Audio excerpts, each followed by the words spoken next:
I'm Roger Pennell. As Dan mentioned, I work at a company essentially in Los Angeles called Ceres. It's a company that's been around, as you'll see on this first slide. That's a good place to start, Dan. Let's go to the first slide. It's a company that's been around since 1997. And as you can see in the top caption here, it was and remains a privately held plant biotechnology company utilizing what at least used to be cutting-edge genomics technologies to deliver crop-based technology products to the energy and agricultural industries. We've been around for 12 years. We spent a lot of time and money developing technologies, deploying technologies centered on sort of genetics and genomics into row crop opportunities and more recently into energy crop opportunities. We have more than 100 odd people, I suppose, a little more than 100 people. And, you know, supported by a number of investors. If you're interested in this sort of thing, a few of them are listed right here. So although we've been around for 12 years, it was only relatively recently that we became interested in the prospects around energy crops and the bioenergy industry. We, like others, became sensitive to the pressures directing us and others in this direction. We became sensitive to the demand trends. Everybody knows about the number of cars that are entering the roads of Beijing every day. The supply trends, the nationalization of resources, oil prices. When we got interested in this, oil was $135 a barrel. Focuses the mind, when oil is at that kind of price, as well as obviously the energy security issues, the environmental issues, and so on of the oil industry, led us to get serious about thinking about directing some of our opportunities into the energy crop sector. We quickly sort of appraised the field, and we, like everybody else, settled on a small handful of potential energy crops as potential commercial opportunities. And this was 3 years ago now, a little bit more probably, but switchgrass surfaced, of course. We became interested in the sorghums in general. Miscanthus is among them, and woody crops as well. All of these things and others, we believe, have roles to play in the growing bioenergy industry. We have focused much of what we have been doing at Ceres over the last 2 or 3 years in switchgrass, but over the last few months probably, or the relatively short period of time, we've started to move some of the things that we've learned and developed in switchgrass into other energy crop opportunities, notably sorghum.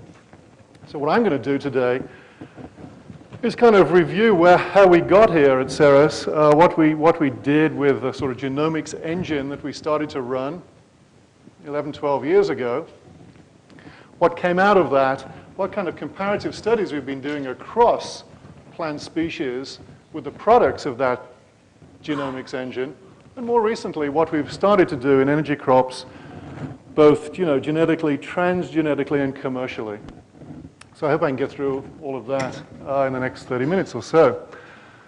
So a key question 10 years ago or so, when we got excited about all of these things, and when Ceres was founded around that time, was how do we find genes in plants that will enhance key traits in agriculture? At that time, of course, it's the kind of prehistoric area where there were no sequenced plant genomes. So we had to go into this field in the absence of, a reference genome.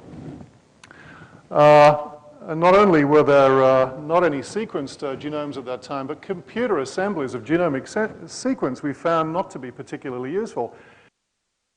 Then, that it was harder than we might have thought to take genomic sequence and accurately predict coding sequences, promoters, UTRs, and so on and so on. And there wasn't very much know-how about all of this stuff either. So, it was 1998, I suppose, when we started to get engaged in this. And we tried to take a leading position on understanding how to dissect a plant genome and how to turn it to a valuable purpose in modern agriculture. So, to address this question and the questions, we decided to clone, sequence, and characterize full-length cDNAs. And we spent some time and money developing what was then, and perhaps still is, state-of-the-art technology to identify full-length cDNAs, nucleotide perfect cDNAs as accurate reads, of course, on gene expression. We did this to accurately flag the coding sequences, the promoters, and to define complete gene models. We wanted to have genes, physical things, bits of DNA for transformation. We wanted to be able to apply these cDNAs to multiple crop species, not to be restricted to any one species. And of course, underneath all of this, we wanted to learn about gene function and the value of genes as transgenes. This was really a key driver in the early days of Ceres, was to work very aggressively with full-length cDNAs to learn from them in transgenesis across multiple crop species. And so, we made some full-length cDNA libraries from a number of species. We started with Arabidopsis. This was in 1998. But we worked through some corn, soybean, wheat, canola, other kinds of species, developing full-length libraries. We did a lot of QC, and we probably assembled more than 120,000 full-length reads. These mapped onto, well, depending how you define a novel gene, these mapped onto, let's say, 20,000 Arabidopsis genes. So we had a cDNA for each of about 20,000 Arabidopsis genes or their equivalents in other plant species. So this helped us to get these very precise gene models and enabled some comparative genomics. This was Ceres' business for a number of years. And out of this, we have deployed many of these cDNAs, and I'm going to speak about that in the next few minutes. In addition, we put a number of Arabidopsis cDNAs into Tiger to help annotate the Arabidopsis genome back then. We gave 23,000 odd corn clones to GenBank. We did something with Danforth and so on and so on. So the outputs have been manyfold, and what I wanted to focus on today is the cDNA program. A couple of examples of the sorts of things we did back then. These are old slides. I think these slides are a number of years old now. You can see back then that the GenBank annotation here for a gene was different from a Ceres annotation of an Arabidopsis gene. One of the tricks we were able to play there was to use a corn annotation of an equivalent corn gene to substantiate the view that the GenBank annotation was missing a few exons. And this sort of comparative genomics helped with the annotation of the genome. And here's something else, in the rice genome. So we have a rice full-length cDNA here, missing an exon. Equivalent sequencing out of corn and soybean, in this case, support the view that this exon is a real exon in rice. And this sort of thinking helped the reannotation and the fine-tuning of, in this case, the rice genome. So those are some of the things that we did. I mean, what I just summarized there in two slides probably, around full-length cDNA's genome annotations across species represented 5 years or something of the life of Ceres. More recently, 3 years ago, another key question arose. How do we use these cDNAs that we've been characterizing in Arabidopsis and in rice to enhance key traits in energy crops? How do we find markers that will facilitate breeding, especially markers in what we believe are the key genes that are responsible for the fundamental shifts in the traits of interest?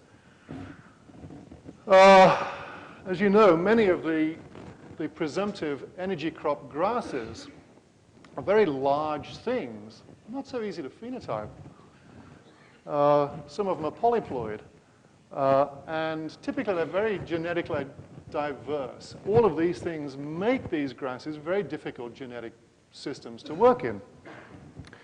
Many of these grasses are also relatively unimproved, suggesting that we could make rapid progress in these grasses through breeding. So before I go to the cDNA story, just to bring us up to speed in terms of background at Ceres, what we have been doing more recently in Switchgrass, and I'll intersect this in a moment with the cDNA story, is to do a bunch of next generation sequencing, Illumina sequencing. We've generated, I don't know, hundreds odd million reads out of Switchgrass. hundreds of thousands probably now of SNPs onto Switchgrass. We can map these SNPs onto genes. We can put these things onto maps. And we can start to develop, we have started to develop and continue to develop Switchgrass as a genetic model in which we can use markers to facilitate breeding and improvement of switchgrass, but also as a genetic background into which we can introduce all of these cDNAs that we cloned out of Arabidopsis and rice and other things. We align them and try to understand the functionality of these cDNAs. So what we've been trying to do at Ceres over the last 3 years or something is bring together two streams, a sort of a historical stream around characterized full-length cDNAs and a more recent stream around markers, maps, marker-assisted breeding in switchgrass, combine those two things into switchgrass and understand what we can do with switchgrass, both as, if you like, a model for additional energy crops, it's a C4 species, and as a potential product that could play into a commercial stream. Now, so I keep talking about cDNAs. We've characterized, I think I told you, we've more than 100,000 full-length cDNAs we've characterized in our time. And we've started to test, we've been testing many of these functionally. So this was kind of a second phase of the sort of genomics engine at Ceres with functional analysis of full-length cDNAs. We have been searching for dominant transgenes that give large effects. It's a key piece of what we've done at Ceres. Actually, partly because of what we're doing now in switchgrass, it's a difficult thing to work with, but we've been searching for transgenes that have big effects, not little ones. We don't like little effects. We like big effects because we can become confident in them. We don't lose them in the statistical noise of a switchgrass field, for example. We've selected aggressively against transgenes that have any kind of sort of negative defect on a phenotype, a physiological or a growth development phenotype in plants. We've depended upon multiple events. We like genes that have penetrant functions. We like them to recur in many, many of our transformation events. We, of course, require regular inheritance. We started to work first in a dicart. In the early 2000s, we pushed many, many of these cDNAs one at a time through Arabidopsis, because at that time it was the cheapest and the fastest model, obviously. And then we did a large subset of these transgenes through rice, because at that time, rice was the cheapest and fastest monocot model. Perhaps not today, Brachypodium maybe. And in the rice program, we required efficacy in the field. In the absence of field validation, we discounted our results to moderate or little value. So that trait, sort of, if you like, trait discovery pipeline that grew out of this big sequencing and genomics endeavor has been running for, a number of years, 6 or 7 years. And it goes something like this. I already said probably a little bit of this. We get cDNAs there on the left. We transform them and characterize them in Arabidopsis, in plate assays, greenhouse assays, all sorts of things. And we put cDNAs that do something good in Arabidopsis into rice. We study it in rice. We study them in rice, in the greenhouse and in the field. And cDNAs that have conserved functions, and this is an important piece, recognizably conserved functions from Arabidopsis to rice, we like, and we put those typically into switchgrass and now into other kinds of energy crops. So there are two pieces that come from this pipeline. I already mentioned that we like cDNAs that have big effects, and we like them even more if they have these big effects in Arabidopsis and rice, because the conservation of function is appealing to us as we go into switchgrass and other crops which are intrinsically difficult to study. We like to go into those crops with confidence. Here are some numbers. I just sketched this out last night from memory.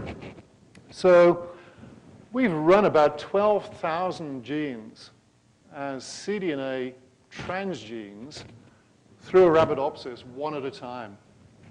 So I mentioned to you we've done 100,000 assemblies these map onto about 20,000 distinct genes, depending on how you define that. Of those 20,000, we selected about 12,000 and put them one at a time through Arabidopsis. And we screened these transgenic Arabidopsis plants in about 40 different screens.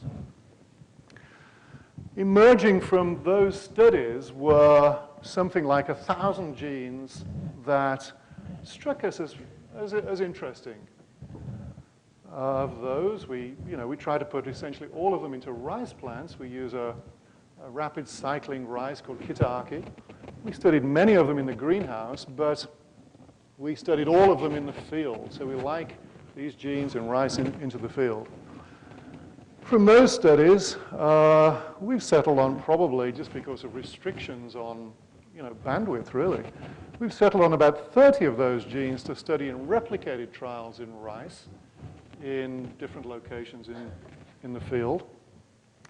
And these replicated trials, actually in some of the other stuff, have given us a pool of transgenes now that we're working through from rice into switchgrass and into other energy crops. So those are some approximate numbers that have come from this sort of Ceres Genomics engine over the years. We whittled it down from, 12,000 here through maybe 1,000 at first in rice. Of those, we've got 30 odd that we really like for different kinds of bioenergy applications. There are a lot of others that have other potential applications, but for bioenergy applications, about 30 of these transgenes. And we're trying to understand these now commercially in switchgrass and some other species.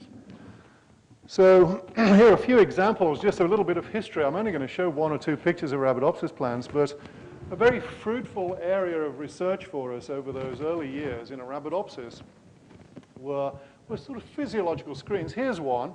Here's an Arabidopsis, if you like, screen. In this stage, it's an assay, really. But here's an Arabidopsis result that compares some wild type and transformed Arabidopsis, I think, with some Arabidopsis plants containing a single transgene that conditions an early step in nitrogen assimilation in Arabidopsis. And you can see that these things are grown without very much nitrogen being added to the pots. And the wild type plants don't like this. They like nitrogen. There's no nitrogen here. They don't like it. They don't grow very well. Transgenic plants do. So these kinds of physiological screens, and remember, we had 12,000 genes running through 40 screens. This is only one of them. One gene, one screen. These kinds of physiological screens, especially these nitrogen screens, were very fruitful for us. We got a lot of good stuff from Arabidopsis in this way. And, I guess I put in one other picture. 40 screens, many, many phenotypes. I think I commented maybe 1,000 phenotypes.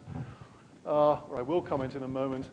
And here's one, wild type on the left, transgenic on the right, flowers early. So novel genes conditioning nitrogen assimilation, conditioning flowering time, and in fact, conditioning changes in many, many traits in Arabidopsis.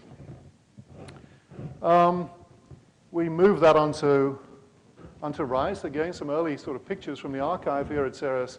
Wild-type rice plants, transgenic rice plants on the right. These ones are growing in pots, and you can see that this particular transgene causes rice plants to flower early. These are the same the same chronological age, but the transgenic plant is flowering when it's much smaller at an earlier stage. But interestingly, we like this gene actually in rice perspective because this transgene makes rice plants flower early, but it has significant effects on the structure and size of the rice panicle. And even though it foreshortens a rice plant and makes it flower early, it does not have a negative impact on the grain yield of a rice plant. So, interesting physiological thoughts around assimilation and grain loading come from, studies of this sort. We then, here's something else in rice. I don't know how good these pictures are with the lights on, but, you don't water these transgenic rice plants and they don't wilt. The wild type on the left does. So we have drought genes. Physiological screens, very good. We like physiological screens. So here's a drought gene, for example, in rice. And so on. We have many, many things coming through this pipeline. This is sort of the history of Ceres. I think I mentioned to you, as we go forward, we like to see validation of these traits in the field. So we started to work aggressively in rice in China. Here are some of Ceres T2s being planted out in a field in China. And here's a picture I took there not very long ago. I mean, it's nothing nothing special. It's only just a recent picture from China, and you can see that you know, each of these sort of rectangles here is this is a T2 field. Each of these rectangles is a different transgene, and there are differences in here. And here's one that we like, of course, because it makes these rice plants 2 times bigger than they would otherwise be. This probably brings me to, you know, obviously we're being interested in bioenergy these days. We like biomass genes. Back then, in the early days, before we got interested in bioenergy, we didn't like them at all. But these days, of course, we see value in biomass genes, and here's an example of a couple of genes that affect biomass in rice. The wild type in each case is on the left, and these are pulled out of the field in China. You can see the kind of dirt on the roots there. We take some pictures, take some measurements, and put them back into the field, actually, to complete the sort of the field-based statistical studies that we like to use. And so typically then a couple of transgenes here in Arabidopsis and in rice that make plants bigger. And we have lots of them. There's some more. Always in every case, the gene on the plant on the left is a wild type, the plant on the right is transgenic. And so, you know, for bioenergy concepts, biomass genes are kind of interesting, and we've been fortunate to develop quite a few of them. We have, I don't know what it is now, fully characterized in rice, I don't know, a couple dozen or something like that. So, one of the things we've learned then, before I leave Arabidopsis, rice, and those early sort of stages, early mid stages in the history of Ceres, are things that we've learned. One of the things that we've learned, and I think it is an interesting observation, is that many transgenes that have clear and conspicuous effects in Arabidopsis will, as the same DNA, the same clone, have recognizably similar effects in rice. If you ask the question correctly, you can see recognizably similar effects across species, speaking to an important point, and that is the conservation in function of transgenes. Remember, we like transgenes that have big effects, and here is one. So it's an example, nothing more than a handy slide. In the Arabidopsis picture there, you can see the transgenic is early flowering and shorter than the wild type. And that same DNA, the Arabidopsis DNA, when introduced into rice, and according to expression level, has a recognizably similar phenotype. So if you express it at higher and higher levels, the plants get shorter and shorter. So, you know, an important piece of learning that came from all of this is that, you know, if you depend upon transgenes that have clear and conspicuous effects in Arabidopsis and you do everything right, many of them will have recognizably similar effects as the same piece of DNA in rice, and it turns out in other species. So, you know, we've settled on, I mean, out of all of these studies, I think on the next slide, yeah, so let me just skip to that and I'll come back to that one.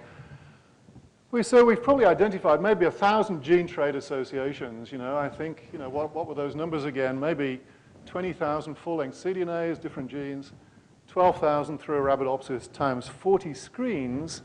Out of that came about 1,000 genes that do things to plants. Of those 1,000 genes that do things, maybe there's 200 odd that do things that look like they could be valuable for plants. And, you know, I think I showed that on this picture. I skipped over that a moment ago. And so if you take these, well, here there are 246 genes that we like that have been through this study. If you take these 246 genes that have been characterized in Arabidopsis, and many of them actually in rice, and you map those genes at, you know, a fairly high sort of identity value onto the rice genome, you find highly conserved homologs of those key genes in rice. Not surprising, because those Arabidopsis sequences seem to do in rice more or less what they do in Arabidopsis, so it's not surprising you find highly conserved sequences in the rice genome as well. So coming back to this summary, so this, you know, this period of study then has taught us some things. We've learned that there are many genes that are capable of improving each trait that we've looked at or looked at in depth. these can assemble into a network of genes underlying each trait, no surprises there. But we have transgenic support for this view from these studies. We've learned that there are many steps that limit a trait. Each of the traits we've studied properly is controlled by many regulators. And as I showed you, I guess, on that last slide, or just in general, many of these key regulators that we believe are key regulators are functionally conserved across plant species. So that's a bit of useful sort of learnings. Now, I wanted to say something about promoters before I go into energy crops. We didn't only work with coding sequences, you may know. We work with promoters. We cloned. I mean, the numbers are something like this. It's fewer, of course, than coding sequences. But we tested about 800 cloned promoters in Arabidopsis. We could do this because, remember, our full-length cDNA program would allow us to predict, the start side of transcription very accurately, and therefore upstream sequences that were clear promoter sequences. So we cloned a lot of these things. We ran about 800 of these through Arabidopsis plants, various, basically visual GFP-based assays. Of those, about 200 of them went into rice, and about 30 of those have been tested in energy crops. And I wanted to quickly just summarize a few words about promoters, because all of this promoter work was enabled by this cDNA sequencing endeavor some years ago. And just to summarize, we have hundreds and hundreds of images of this, but here's an example of a drought-inducible promoter that, in Arabidopsis, these plants are all transgenic, all GFP plants. You don't water them, and the promoter comes on after 10 days or something without water. Drought-inducible promoters. We learned a lot about drought-inducible promoters, by the way. So much so that we were able to design our own. We had so many of them, we could look at elements that were conserved in drought-inducible promoters in plants, clone these elements out, assemble them into synthetic promoters, and show that synthetic promoters would induce as well. And here's an example of that. So here are 5 copies of a drought-inducible, if you like, ACMA, characteristic of drought-inducible promoters, assembled with various spaces and so on, and put in front of a mini 35S back into Arabidopsis, and indeed induces in drought conditions. So we became very good at that. And so what did we learn about promoters? Well, we learned about boxes and elements and motifs and how to assemble synthetic promoters for many or all kinds of applications.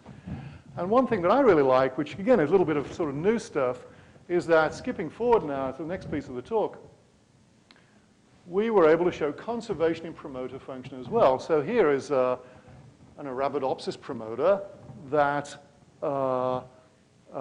is a broadly expressing promoter. It expresses in many cells and many tissues in Arabidopsis plants. We have, dozens and dozens of them. But this is one that has introduced the same Arabidopsis promoter sequence in front of GFP, introduced into rice, switchgrass, and miscanthus. A very early miscanthus picture suggests conservation in promoter function as well. So some of sort of the learnings and the key points that have come from this sort of comparative, if you like, this comparative functional genomics, transgene-based thing at Ceres over the years.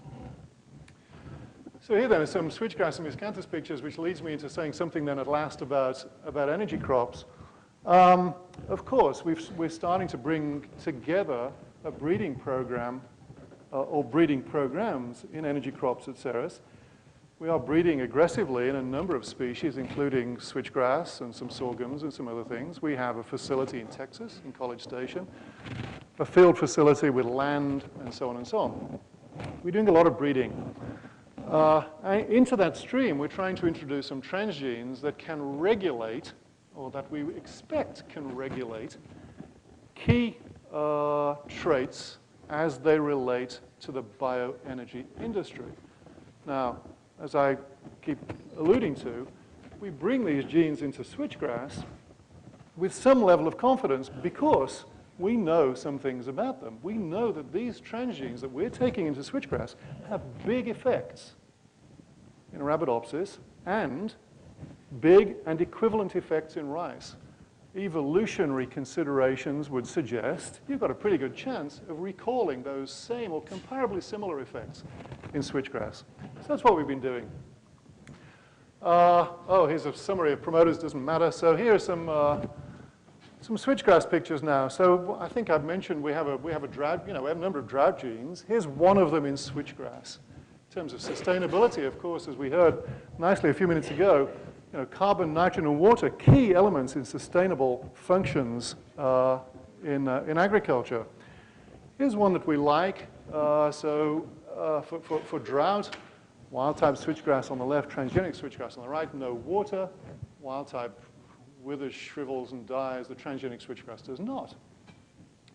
And so at the moment, I can tell you, we have a small group of drought genes that have come through this Ceres pipeline that are showing this sort of effect in switchgrass plants in the greenhouse.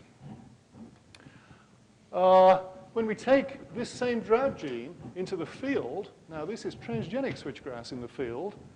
Of course, this one actually is grown in Arizona. We have, plots all over the place. Under permit and so on from APHIS. And this, I should say, for this gene is only first-year transgenic data, but you don't water it. It doesn't rain at all in Arizona. And you can see then the wild type in these conditions is yellowing and struggling. The transgenic switchgrass growing right next to it seems to be doing better. Now, it's only first-year data. This picture was taken, I guess, in, I don't know, September or October of last year. And we don't attach any great significance to first-year data, certainly not in a perennial like switchgrass. So it's preliminary data. However, this observation confirms what we know from the greenhouse in switchgrass, and it certainly confirms what we know from the field in rice. So it's a good chance that this is a real drought gene conferring some measurable, water use efficiency improvements in switchgrass. And then, as you know, we like biomass genes. And here's one. Again, it's first-year data, so I tried to sort of put white things on here to orient. So a couple of different wild types. We're big on wild types because of the variability, the intrinsic variability in switchgrass. We're big on wild types and controls. And here's one of those biomass genes I think I showed a few moments ago in rice that makes rice plants bigger. Well, it makes Arabidopsis plants bigger and rice plants bigger. Makes switchgrass plants bigger in the greenhouse. And in the field, first-year data suggests a recognizably similar effect. It's only first-year data. Maybe it'll fall apart next year. I don't know. It is a perennial. The relationship between first-year growth and development and sort of mature biomass yields is really not established. Nobody really knows how those two parameters link to one another. But given what we know about the history of this transgene, I would think there's a reasonable expectation that, this biomass gene in these transgenic switchgrass plants has some realistic opportunity of making them bigger.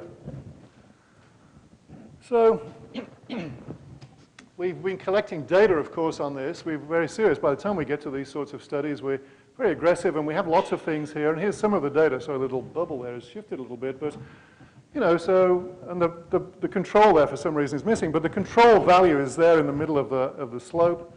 And you can see that if you look around a number of events, again, it's only first-year data. And you measure, sorry, I don't know why the things are missing here, but you measure dry biomass at the end of first-year growth. You can find individuals like this one that are statistically very significant, according to LSD values, statistically very significant that, according to first-year data, take it with a grain of salt, can increase the dry biomass of switchgrass plants by a lot, 100%. The data here suggests 100% or something like that. I don't know what's going to show up in the second year, but I should say that these data are averaged across replications in 2 states. This significance, this measure of significance is significant because it's significant across 2 states and lots of replication. And moreover, it's not only for biomass, but if you do the same thing here with the height of a plant, the same one here, this line here, N1, actually it's a gene that conditions nitrogen assimilation. The same gene here, N1, in this same event, in 2 states is also significant for plant height. So different metrics, different states, different statistics, but it looks like, as far as we can tell from first-year growth, the transgenes, like this transgene N1, which affects a key step early in the nitrogen assimilation pathway, a novel gene, by the way, can have marked effects on a key commercial parameter of switchgrass, which in this case is increase in biomass. So what else have we learned from all of this? I would say, again, it's a very old slide, and I must get a better one. I just haven't gotten around to it. But we've learned that many genes sort of recapitulate themselves in Arabidopsis and rice. We've also learned that genes that do that very efficiently recapitulate themselves in switchgrass. So I apologize, it's not the greatest picture. I do need a better one, but you can see here's a rice plant with and without a transgene. This transgene makes more tillers, makes them a little bit bigger, and not the greatest picture, but similar effect in switchgrass. So we've learned something about conservation of function from dicots to monocots, from C3 to C4, we believe we've learned something. So what does all of that tell us? I think it tells us that, you can use a sort of a pipeline of this kind that goes, initiates in Arabidopsis, gains confirmation and validation in rice in the field, to provide fairly strong predictive power, so that by the time you begin your transformation program, in our case in switchgrass, and then in other kinds of energy crops, and actually in other kinds of crops, and in other kinds of plants, validation here, consistency between these two species gives strong predictive power. The genes you put into these plants have got a big chance of doing what it is you want them to do. In the absence of that, I don't know what we would do if we were putting genes almost at, without history, without background, without validation into switchgrass. I don't think we'd ever find anything because the thing is so difficult to work with. Heterogeneous, it's big, it's multi-year, and so on and so on. So that's one of the points, I think we've learned something in a predictive sense. So all of this then comes together. We're introducing transgenes into switchgrass germplasm that has been improved by breeding and which continues to be improved by breeding. So this is one of our guys here. This is one of our plots in College Station, Texas. And I don't know what average yields are for switchgrass. Depends where it's grown and how it's grown and how it's sampled and so on and so on. But let's say it's something like today for this switchgrass variety that actually we sell now at Ceres through we have a brand called Blade Seeds. We sell seeds of this switchgrass. This can give, typical acreage probably in the southeast with, rain-fed switchgrass, 7 tons an acre, 8 tons an acre. It's not miscanthus, but, with the possibilities that come through markers and breeding and improvement and transgenes and so on, we're hoping we can push that up significantly.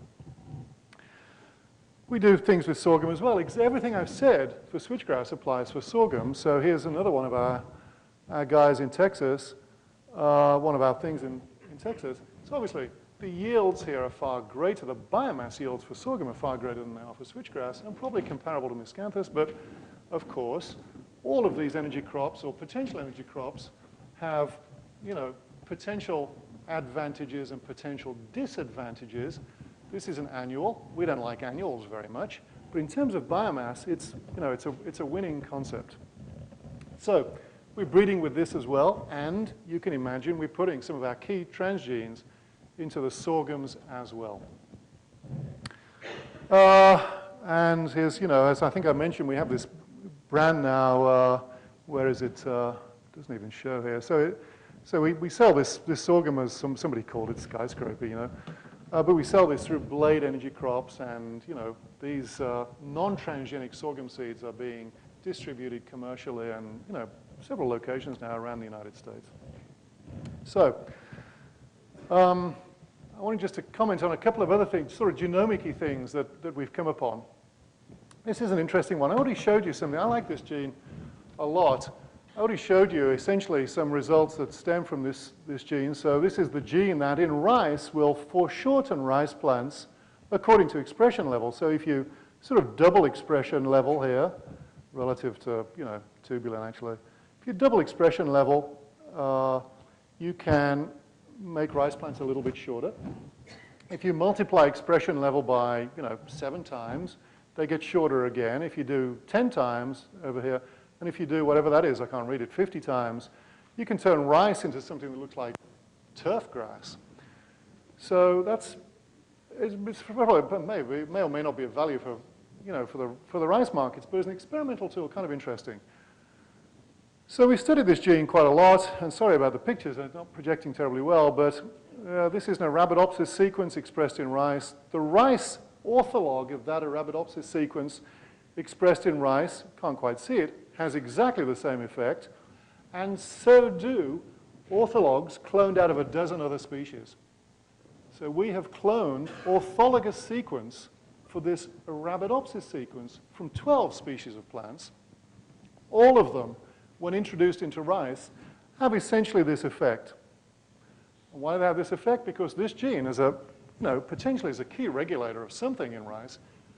It's highly conserved across all species. So if you use those conserved sequences as transgenes, you get essentially the same effect. And if you look elsewhere in the rice genome, for close relatives of this gene, which we call, for want of a better term, paralogs, you can do essentially the same things. Apologize for the projection of these pictures, but you can turn rice plants into things that look like turf grasses with related genes in the rice genome. And then one of the other things then, I guess, that is worth noting that we're up to now is trying to understand interactions and intersections between the functionalities of these transgenes. So again, we're working in rice. We haven't done any of this stuff yet in switchgrass, at least not in the field. And so here's some wild, control rice. Here's a transgene we call Y1. These Y genes are kind of interesting. Y is short for yield. It's our own sort of internal convention just to track things. These yield genes increase intrinsic, in this case, intrinsic grain yield in rice. So this yield gene 1 makes these rice plants a little bit shorter, and if you do measurements, increases grain yield a little bit. This yield gene 2 has a more pronounced effect than yield gene 1 in rice. So two transgenes that foreshorten rice plants and have impact on intrinsic grain yield. And then if you combine them, either by crossing or you put both the transgenes into one vector and do all of that stuff, you can generate sort of unusual variation. So we've started to use now gene stacks assembled out of the transgenes that we're excited about. There are 30-odd of them or something like that, that we think have potential value for different markets, especially the energy crop market. We've started to understand the interactions between these transgenes in rice. And of course, now we're testing, again, this is an old picture, but in rice, we're testing the effects of 3, 4, 5, 6 different but highly conserved, functionally conserved transgenes in rice plants to understand epistasis, pathway effects, and see how far we can push the variation of a rice plant in one direction or another. And why are we doing all of this in rice? Because it comes back to that predictive thing that I was talking about a minute ago. We think that we know so much now about the conserved functions of these genes that these studies in rice can inform our energy crop program. So I think I wanted to close by saying, I've got a couple minutes now, I wanted to close by saying, well, if ever you take transgenes in energy crops into the wild, you have to deal with genetic confinement. And another piece of the program at Ceres, I haven't touched on it at all at the moment, deals with, sorry, it's projecting badly, deals with sterility. Here in switchgrass, and you can't even see it, I'm afraid, wild-type switchgrass, some fertile florets here, some anthers appearing from the florets. In the transgenic, there aren't any. S1 is a sterility gene. It sterilizes rice. S3 is another sterility gene. It sterilizes rice plants as well. And we've introduced, of course, these sterility genes under the control of something that we call, if you're familiar with this, a two-component system. If not, I'll talk about it later. Under the control of something called a two-component genetic activation system into switchgrass. And we grow these things now in the field.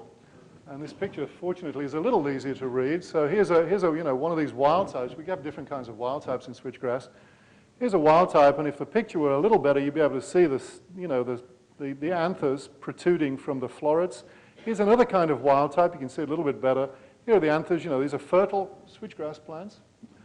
And here is a transgenic switchgrass plant from the field, which is the result of a genetic cross that transactivates the sterility gene function, which doesn't make any anthers. And in fact, if you open up the florets, there's nothing inside.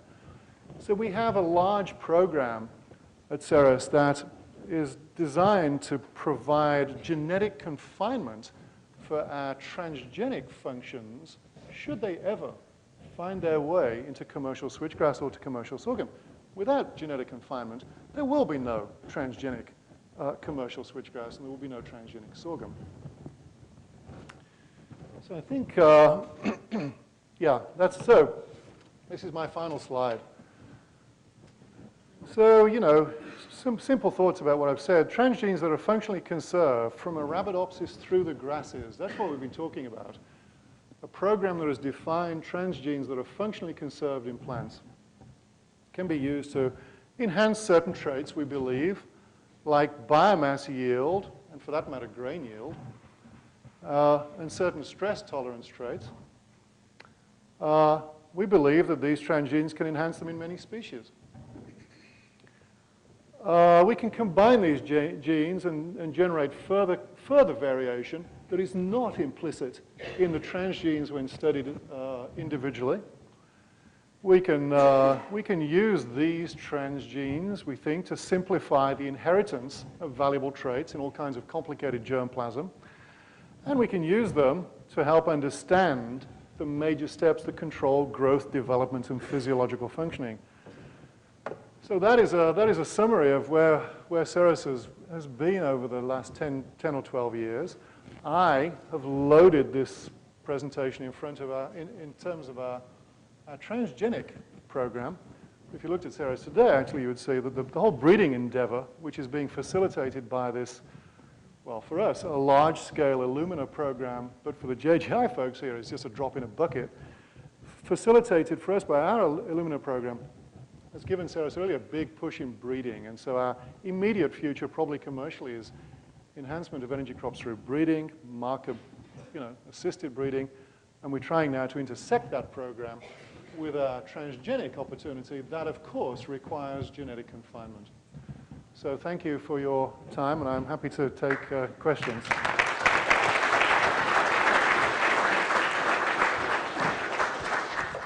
Thanks, Roger. Questions?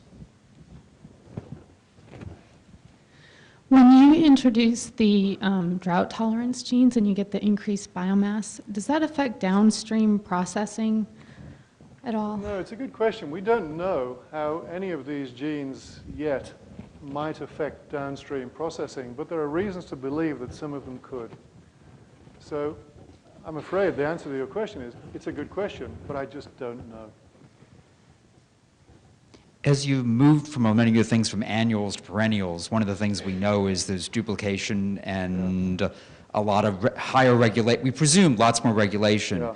Did you find most of your genes and promoters became global as they moved into the switchgrass and other perennials? It's an interesting question. No, we didn't. I mean, there was some expectation of that, but what we found was much more in favor of relatively close conservation of effects of activities. However, it's not an absolute. There's some suggestion of what you're suggesting around certain kinds of genes, but not for others. So it's not quite as black and white as I portrayed it. There is, in some functional categories of transgenes, more of a tendency towards that result than there is in some other functional categories. Roger, you showed for the switchgrass, the one gene you put in, there was the control and there was a wide variation, some better, some worse. Yeah. And so I was wondering, do you have any feel for whether that variation might be due to position effect or the fact that you're probably introducing it into a heterogeneous genetic background? Correct. So we think it's, well, we don't have any data to begin with, whether it's not positional. But of course, we think it has to be linked to this very heterogeneous genetic background into which it's being introduced. It's the kind of spread, actually, that we would expect if we look at blank, empty vectors, or if we look at, other genes that we put in, for which there is no expectation of a phenotype. We don't see that spread at all. It's really a flat line.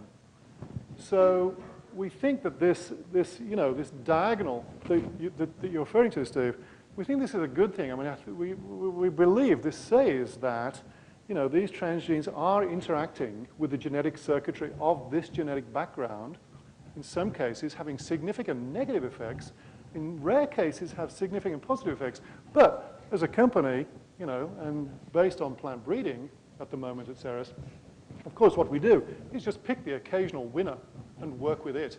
So we don't care about the spread so long as the winners at the left-hand end of that graph are real.